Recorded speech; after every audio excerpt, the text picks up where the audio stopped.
Welcome to OBN English News Time. I'm Mamsad Maso here, News Intel. Prime Minister Dr. Abiy Ahmed has called upon the people of Yemen to restore peace and prosperity in the country through dialogue and applying wisdom. In his message, the Prime Minister urged them to use reason, sit at the table and talk, negotiate and discuss what is best. You should agree and disagree without bloodshed and without wars as the people of one home, he said. He also recommended the people of Yemen to offer themselves and their children a future that is built on the foundation of science, knowledge and development. Plan your growth and progress and keep up with the civilization that you were once at the forefront of, the Prime Minister added. Think about what your country has come to from separation, fighting and killing. Think of the common good rather than personal interests and renounce sectarianism and fragmentation. The Prime Minister urged the people to put their differences on the proverbial table of dialogue, reason, wisdom and equity. Ethiopian News Agency reported.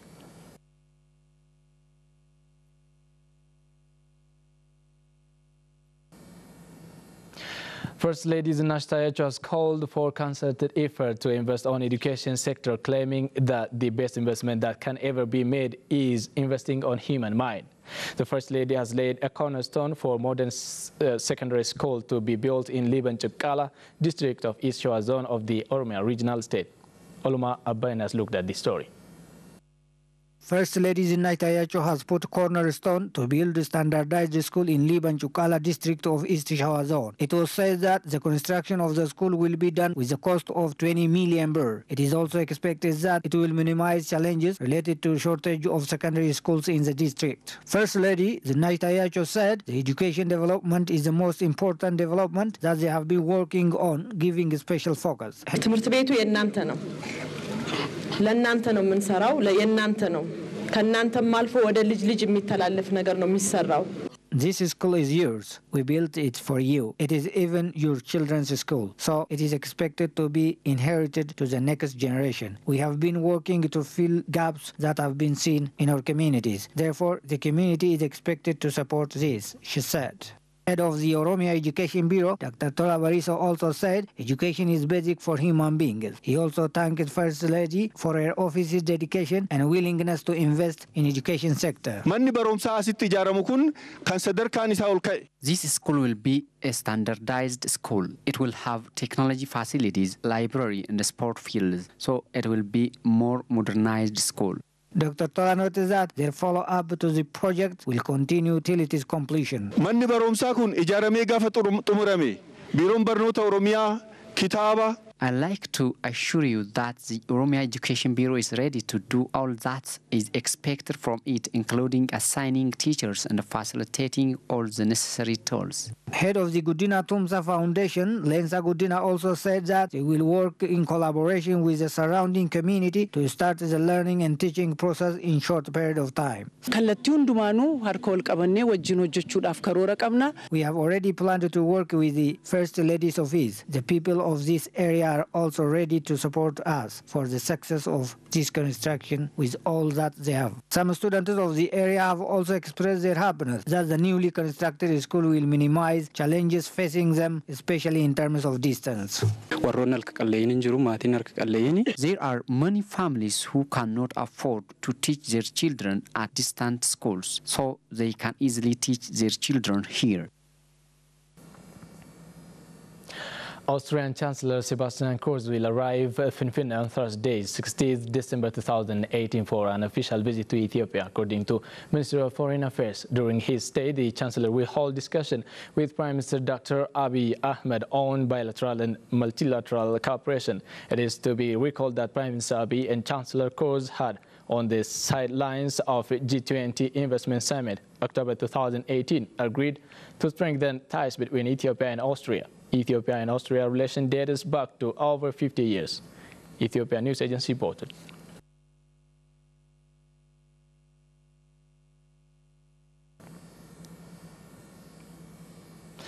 The Oromia Agriculture and Natural Resource Bureau announced that workers are underway to make this source of income besides rehabilitating the degraded land. The Bureau has organized a relevant training for agriculture experts at Batu town. Let us start the story. Natural resource conservation work has been done continuously over the last 7 years in Oromia region, developing basins and mountains which were once affected by flood. Conserving them and getting benefit from them was the main focus of the work. However, Deputy Head of the Oromia Agriculture and Natural Resources Bureau, who is also head of the Natural Resource Department head with the Bureau, Ndalkacho Tafari, said there is limitation in conserving natural resources and utilizing them, though promising works have been done so far. Even though efforts have been exerted to develop basins at different areas, we are able to see some limitations regarding utilization of these resources. Our main objective is not only reforesting the mountains and making trails. Our farmers and youth should become beneficiaries from it.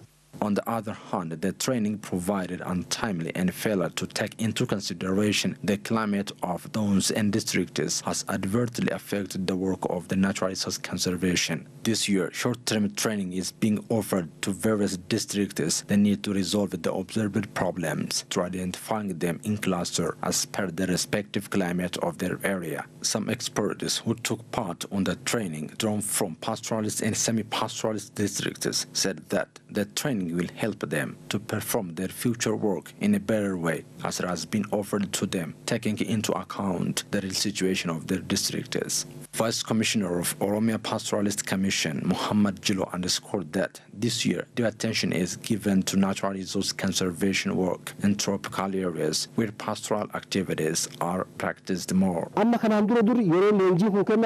Previously, training used to be given both to highlanders and those who dwell in tropical areas starting from January. But the summer season used to come before the farmers take the training. Then they began to engage into their regular work without taking the training. So we should address this problem. Head of the Oromia Agriculture Natural Resources Bureau, Abba Dabale, for his part, said expanding the exemplary works done at different places and ensuring the benefit of the people who contribute their fair share for the achievement of the work is the main focus of the Bureau.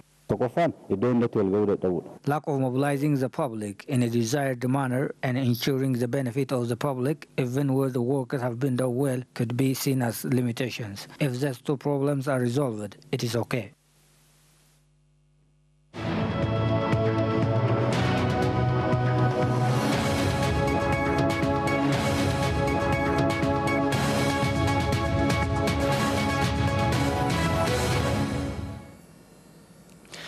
You're watching OBN's English News Edition, now news from abroad.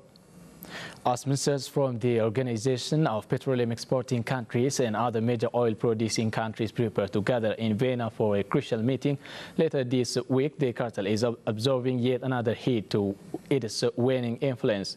The latest blow to OPEC was delivered on Monday, when Qatar announced it is quitting the bloc next month to focus on liquefied natural gas production. Qatar is a relatively small oil producer, and it is destined to end its nearly 6-decade-long membership in OPEC. Is not expected to have a major influence on energy prices. Qatar's Energy Minister Saad Sharida Al-Kabi dismissed the notion that the move was driven by Doha's ongoing feud with OPEC's de facto leader Saudi Arabia. Riyadh has led a land, sea and air blockade against Qatar since June 2017. Nevertheless, some analysts see Doha's break with the cartel as deeply symbolic, especially given the fact OPEC has in the past overcome major decisions to coordinate energy policy. Al Jazeera reported.